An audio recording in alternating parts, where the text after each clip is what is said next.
மாலை முரசு நேயர்களுக்கு வணக்கம். இன்றைய பங்குச்சந்தை நிலவரம் பார்க்கலாம். நிஃப்டியை பொறுத்தமட்டில பார்த்தீங்கன்னா, 22,000 அதை சுத்தியே ட்ரேட் ஆயிட்டு இருக்கு. நான் சொன்ன மாதிரியே பெருசா ஒண்ணும் அது இன்ட்ராடே ஃப்ளக்சுவேஷன் இருக்க தான் செய்யும். ஸோ பார்த்தீங்கன்னா, ஒரு சைட்வேஸ் மார்க்கெட் அப்படின்னு சொல்லலாம். ட்ரெண்டிங்னு சொல்லி பெருசா கிடையாது. ஸோ ஒரு 22,300லேருந்து 21,700க்குள்ள தான் அது ரொட்டேட் ஆகுறது ஆயிட்டிருக்கு. ஸோ இன்னுமே அது ரேஞ்ச் குறுக்கிட்டே வருது. 21,800, 22,200 அப்படிங்கிற மாதிரியே அது ரொம்ப நேரோ ரேஞ்சில் தான் இருக்கு.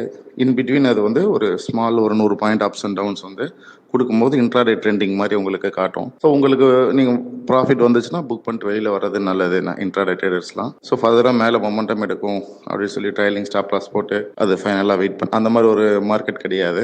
ஸோ நீங்கள் ஒரு வந்த ப்ராஃபிட்டை புக் பண்ணுறது நல்லது. ஸ்டாப் லாஸ் ஒரு ஃபைனல் ஸ்டாப் லாஸாக வச்சுக்கலாம். ஸோ நான் ஆல்ரெடி சொன்ன மாதிரி 21,700 கீழே நீங்கள் க்ளோஸ் ஆகும்போது நீங்கள் சி பற்றி யோசிக்கிறத நிறுத்திடலாம். இப்போதைக்கு பார்த்தீங்கன்னா என்னதான் மார்க்கெட் சிஇபி பக்கம் இன்ட்ராடே மாறி மாறி போனாலும் ஓவராலாக பையர் பக்கமே மார்க்கெட் அதாவது சி வாங்குறவங்களுக்கு ஃபேவராக தான் மார்க்கெட் இருந்துட்டு இருக்கு. ஆப்ஷன் செல்லருக்கும் கூட பார்த்தீங்கன்னா மார்க்கெட் பெருசாக ஒன்றும் ஃபேவர் பண்ணல. ஸோ மார்க்கெட்டில் இன்ட்ராடேல பார்த்தீங்கன்னா கம்ப்ளீட்டாக சைட்வேஸ் மார்க்கெட். உங்களால் அவ்வளோ ஈஸி கிடையாது பணம் பண்ணுறது. கொஞ்சம் டெமோ ட்ரேட் டம்மி எல்லாம் ப்ராக்டிஸ் பண்ணுங்க. ஸோ ஈவன் கால்ஸ் வச்சு பண்ணுறது கூட ரொம்ப கஷ்டம் தான்.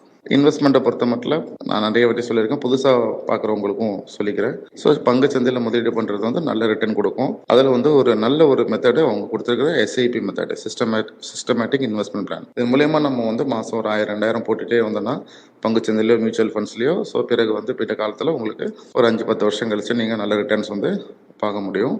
ரிஸ்க் இருந்தாலுமே ஸோ லாங் டேர்மில் வைக்கும்போது உங்களுக்கு மியூச்சுவல் ஃபண்ட்ஸ் நல்ல ஒரு ஃபண்ட் எடுத்து பண்ணும்போது so large cap, flexi gap இது மாதிரி ஃபண்டெல்லாம் பார்த்து சூஸ் பண்ணும்போது நல்ல ரிட்டர்ன் பார்க்கலாம். ஈக்விட்டி ஷேர் கூட நல்ல நல்ல கம்பெனிஸ்லாம் இருக்குது. ஸோ ரிலையன்ஸ் மாதிரி, டிசிஎஸ் மாதிரி ஷேர்ஸ், இந்துஸ்தான் லிவர் மாதிரி ஷேர்ஸ்லாம் கூட வாங்கி நீங்கள் லாங் டேர்ம் வச்சிங்கன்னா நல்ல ப்ராஃபிட் உங்களுக்கு கிடைக்கும். ஸோ எதுவுமே நியர் டேர்முக்கு நான் சொல்கிறதெல்லாம் லாங் டேர்முக்கு. ஸோ கண்டிப்பாக உங்களுக்கு ஒரு 5 to 10 இயர்ஸ் மினிமம் ஹோல்டு பண்ணிங்கன்னா தான் லாபம் பார்க்க முடியும். நன்றி, வணக்கம்.